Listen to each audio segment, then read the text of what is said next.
How are you? Are your sessions so far good today? You are all so far away. It's like I have to do a full turn of my head to see you all.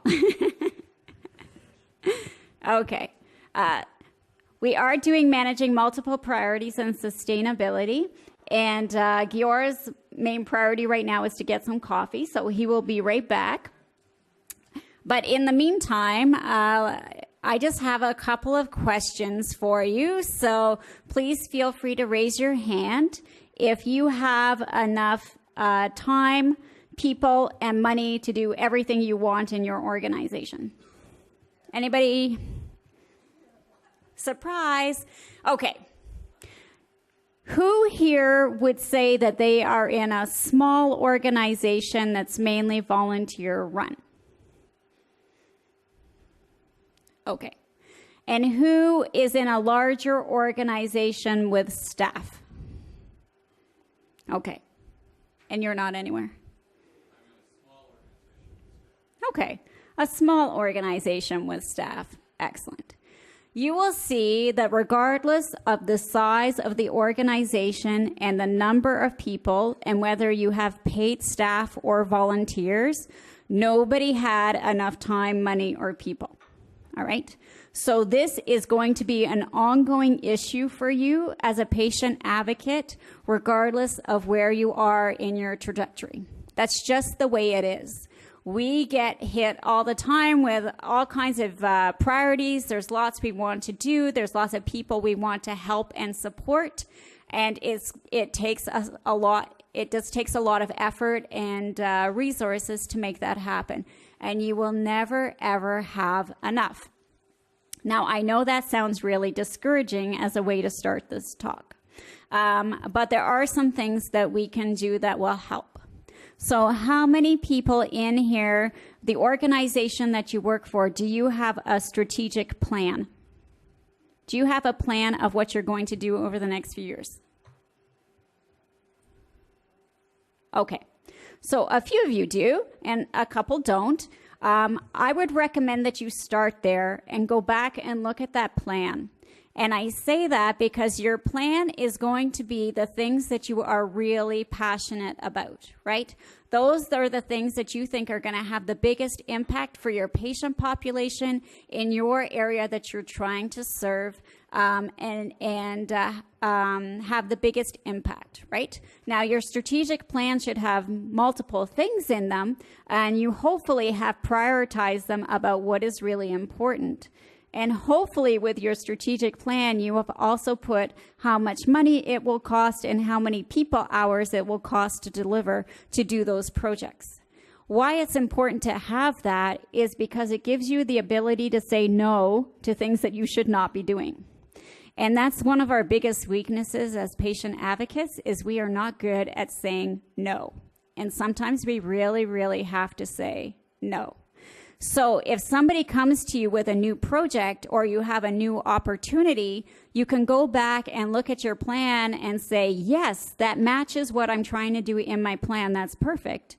And if it doesn't match, it gives you the ability to go back and look at that plan and say, is it better than something I already want to do? In which case, I have to give up something on my plan. What am I going to give up? Don't just add it in. If you keep adding and adding and adding, you're not going to win. So you have to make some choices, right? So you'll have to go back. And if it's something that doesn't match your plan, then it's easy for you to say no and gives you a really good reason to say no to people. You can say, sounds like a wonderful opportunity. It's not in our current plan. We can look at it again on this date, right? Whenever you're going to do your planning again, you can take a peek and see if it fits better at that point in time. All right. And the reason that I say to do this, and truthfully, again, if you're a new organization or a young organization, really think about focusing your efforts on one or two things and do them really, really, really well. And that's because that's how you're going to build up your reputation, and people are going to learn to come to you for support in whatever that area is that you've decided to do. If you try to do too many things and don't do them well at all, or do all of them kind of sort of good, then nobody's going to want to come to your programs. They're not going to want to participate. They're going to question how good you are at what you're doing, and it'll hurt your reputation. You're much better at focusing on a small number of things and building that reputation. And as the programs grow and they kind of take care of themselves at that point, you know, the things that have been running a lot longer are easier to manage, then you can add new things as you have the capacity to do them. All right. Just one other thing I want to say before we get into some discussion, because we really do want to focus on the discussion, is when I am looking at my day, because sometimes our issue with managing our priorities is not what we're going to do long term. It's very much like, how am I going to manage everything I have to do today?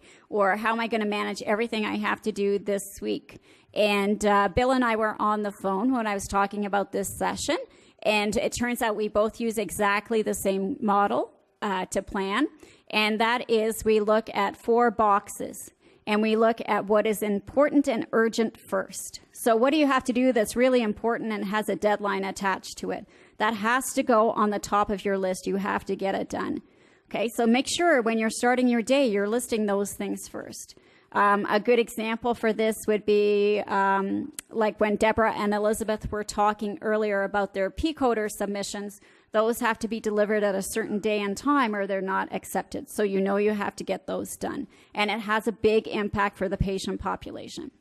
You can also then look at things that are important that are not urgent, and you can put those next on your list. So they're very important that you do, but you can do them over time, right? They don't have to be done this week. They don't have to be done tomorrow. And one thing to remember, because it was pointed out in the last session, sometimes we put those deadlines on ourselves and try to push things through because we want to get them done, when really give yourself a break and really focus and judge things appropriately as to what has a time commitment and what is one you've self-imposed that you can let go a little bit.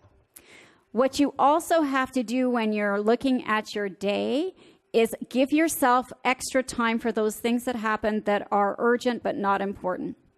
And what I mean by that is we all get interrupted during the day, right? You get a phone call and there's a patient on the phone and you end up spending an hour on the phone with the patient and they need it, and that's a great thing that you did, but it wasn't in your schedule. Don't pack your schedule so tight that you have no flexibility to do those things, or you're going to drive yourself crazy. You are all people. You have lives. You have to take care of yourselves. You cannot work 24 hours a day. No matter how good you are, you can't do it for very long anyways, right? So give your schedule some time and allow for those interruptions that happen to happen. And if they don't happen, woohoo, you just won some time, right? And then you can address something that's important but not urgent. What you also have to think about, though, is the things, that are time wasters. They're not important and they're not urgent. Some things have to happen, right? You have to open the mail. But other things where you might distract yourselves, and I use this example, if I have to Google something for a project that I'm working on, and I read an article and it's great, and then I see, they give you those suggested links of other things that are interesting, and you click them, and the next thing you know, it's 45 minutes later, and you've just wasted a lot of time on Google. That kind of self-control, you're going to have to learn how to control, right? Those are just plain time wasters. So you do really have to think about that as well. But what we found the most useful in the last couple of sessions, because we have had very vibrant discussions, is actually hearing from you. So what are your biggest issues right now that you're trying to deal with? And let's see if we can talk through any of them. So anybody have a bunch of projects they're trying to manage, or one project that's not working how they thought it would be, anything like that they would like to share with the group? We are completely open to volunteering you, but if anyone wants to volunteer themselves, great. Yeah. Invariably, we are always in quadrant one. Invariably we are always in the quadrant one because the patient comes number one priority, and by default or by design, we tend to jump into, the responsiveness to, make the patient comfortable, maybe a newly diagnosed patient or the caregivers. But eventually, I think you touched upon a very important point, which quite familiar is the 4-bar quadrant, is to be in the quadrant 2 and try to take a pause and look at a little bit of more strategic thinking, which is very essential. That's where the gap is today. So when you asked, when you asked at the beginning, do you have a long-term plan? But since we are in quadrant 1, we missed that bigger picture as to what we want to do. So I think, we need to step back and go to the quadrant 2 and little bit do of our strategic planning and come back to the quadrant 1 and take the patients and, take it forward. So that's my take. Thank you.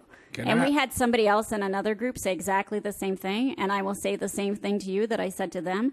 You need to move your strategic plan into quadrant 1. Because if it's going to give you that ability to really well structure your organization and make you function better overall, it has to be your priority, and you have to put a commitment on it. Can I ask Ebola, for example, when Ebola runs all the blood cancer organization in Hungary, and I'm sure you have a lot of missions, and you have a lot of projects coming up all the time. Do you calculate how many hours and how much time you will have to put into each project before you decide if you're going to implement it, or you just go with it and do whatever you have time to do? Microphone, please. Yes, the second one, because we used to plan the time, the money, but it's really complicated because the decision maker body of the foundation is a board with 3 members, but 2 of the members they are volunteers, and they can support me only with their free time. So I'm the only one who try to manage all the boxes.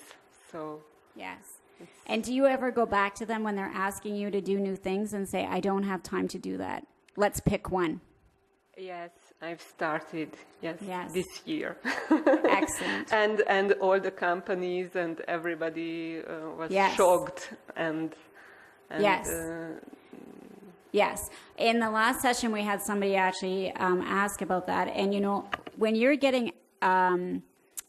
getting offered an opportunity for a new project, and I know sometimes we just want the money to come in the door so we can do our other things, you have to really think about how much time and energy it's going to take, and if it's really worth the amount of money that it is going to bring in. So there is nothing wrong. You don't have to say yes or no right away with just saying, great idea, let me think about it, and I'll come back to you. Because you don't want to impulse say yes to something that is not in your plan and not a priority for you. Take the time to think about it. It's okay to do that to the companies and then go back to them. And you can also go to them and say, good idea. We don't have the time or the capacity to do that right now. How can you help us with that? So they sometimes have other resources that you can utilize, whether they'll give you some dollars to hire somebody, or if they have contractors, they know that they can get to do things like some of their marketing departments can do some things. Always go back and be very clear that you don't, even in those projects, you don't want to do a poor job, right? You want to do a really good job so that you can keep those relationships. So make sure if you're saying yes to something, it's something you can actually really deliver on.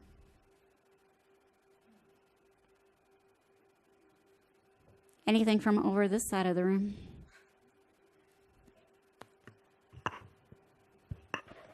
We don't have the problem with the companies coming to us. We approach them, because if we wait on the companies to come to us, we will never get any assistance. So we just have to approach, we put our project and approach the company and ask if they would assist us to fund this project. Sometimes the funding will come, sometimes it don't. We just have to rely on our fundraising to do our project. We do not get assistance from government. We do not take it because we're a small island state and our healthcare bill is unanimous, really high. So basically we try to do what we can do by finding our own funds, fundraising, and approaching, as I say, the corporate area to see if we can get some funding there. But if we wait on the companies, they'll never come to us. Well, I think that's actually smart. So good for you. Because then you get to decide what are the best programs for you. Yeah. Anybody else from this side with anything they'd like to discuss? I will mention that sometimes board of directors or staff too, they can be doers or planners, and sometimes not usually both. So I found that some people give a pushback when it comes time to really thinking about what your plan should be. That being said, it is really important, even if it takes away time from the really urgent matters, to take a step back and understand what your roadmap is. And that does provide a lot of clarity, and it provides actually some flexibility so that you could say, okay, this is our wheelhouse, but we can stretch ourselves in this way because it's in alignment with our priorities. And we are really in that sort of zone right now at the foundation. So I very much was appreciating this particular talk. Good. Yolanda, in Australia, how is it? How are you managing the tasks that what you want to accomplish? Well, I'm happy to say that we're sort of coming to the end of our projects. We had a couple that were kind of completed in the last couple of weeks, and one of them was the redesign of our website. And because we approached an external development company and said that we were a charity, they said, oh yeah, we'll do it at a cheaper price, but it will be a bit longer. So we had a planned release time, but then the gentleman's father-in-law passed away, so that added on an extra 2 or 3 months. So we kind of more dealing with those things as they come up. But yeah, pleased to say that it's gone live, and we're now planning for next year, really. So Good. Is there anybody in the room here who has given up on projects that they would have loved to do? They think it's important because of lack of resources, of time, or funding, or people? I have a project in mind. Oh, sorry. I have a project in mind for getting a housing unit for patients coming from the other Caribbean islands, because when they do come to Barbados, it is difficult it's expensive for them to travel, to come across for medical treatment, and to find accommodation. So that's a project, and I'm sure going to work on it and see if we can get some funding it's just maybe a 2 little bedroom or 2 apartments, just to accommodate those patients when they come, because I see where it is needed, and I can see the difficulties when patients come and they don't have anywhere to go. They have to go into a hotel, or sometimes you have some real good Barbadians that will open up their doors to them. But if they know they're coming and there's accommodation where the relative that accompanies the patient, because obviously the patient will be in hospital, and even when the patient will probably have time out but cannot go back to their country yet because the treatment is continuing, they can, stay in that complex until. So it is a very ambitious thing, but we will try to see where we can go with it. Ambitious and expensive. Yes. Did you have something else? I saw your hand reaching up, so.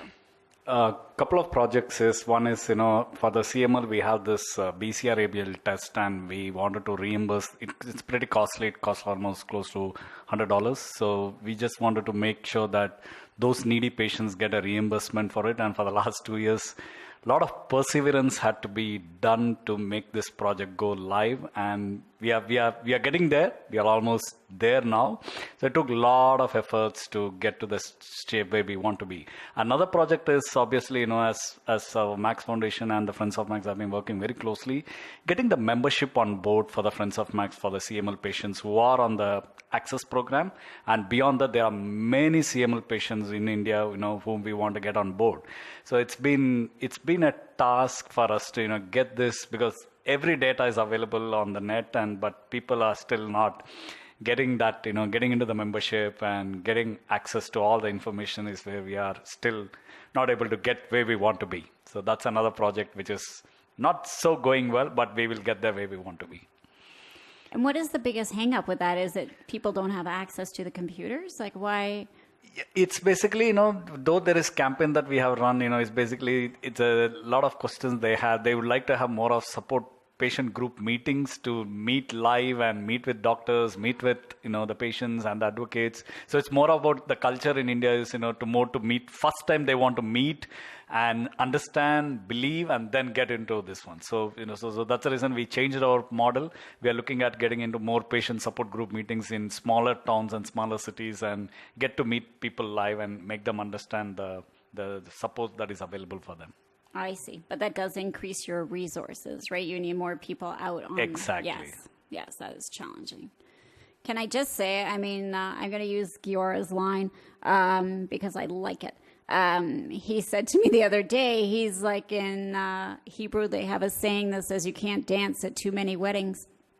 And it's true, right? You only have a limited amount of energy. And so figure out even personally where you're going to spend your resources and make sure that they're in the most effective and warranted places. Otherwise, you're just going to drive yourself crazy and get rid of your own passion for what you're doing. And you don't want that to happen, right? So refocus in on what brings you. I'm not saying that you don't have to do the other jobs too. Everybody has some things they do that is not their favorite, but make sure you're keeping your passion and your energy focused so that you don't put your own personal commitments and health at risk. Please. Drazen, do you want to add something? How is it going in Croatia for your organization? About our job in Croatia, I just can say that we are organized by our headquarters in Zagreb, and we have a few branch offices. It is in 5 Croatian countries in our 5 places. So we do like my colleague before said, we come into their cities and try to organize some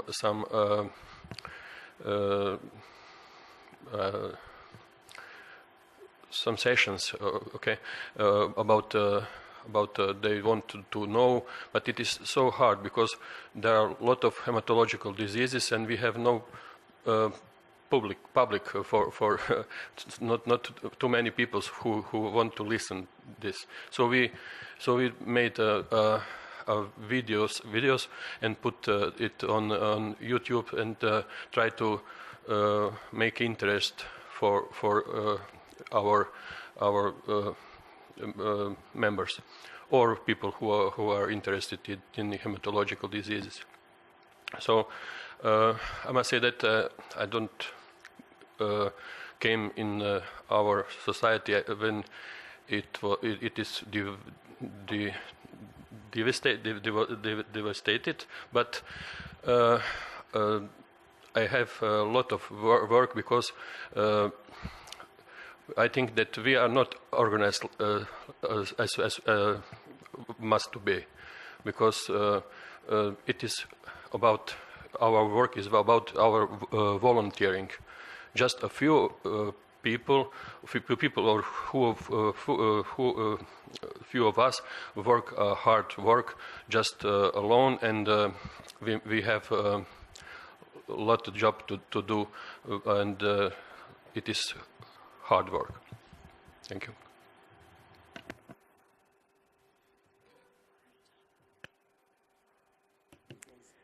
Well, thank you very much, but we are out of time. I know these all go very, very quickly, so I hope you find them beneficial. When topics rise to the surface, we will try and put some more focus on them in future meetings like this. And truthfully, for a lot of people, figuring out how to deal with everything that's coming on their plate and prioritize in a way that keeps everybody healthy and happy has definitely been an issue. So you might see more about this topic, including maybe a speaker or something at future sessions, just to make sure that we're taking care or helping you cope with these kinds of things as well. All right. But if you have other ideas, make sure they're on your feedback forms, and so we can look at them for future agendas. And by that, you can take, we do plan on doing these again, which is good too.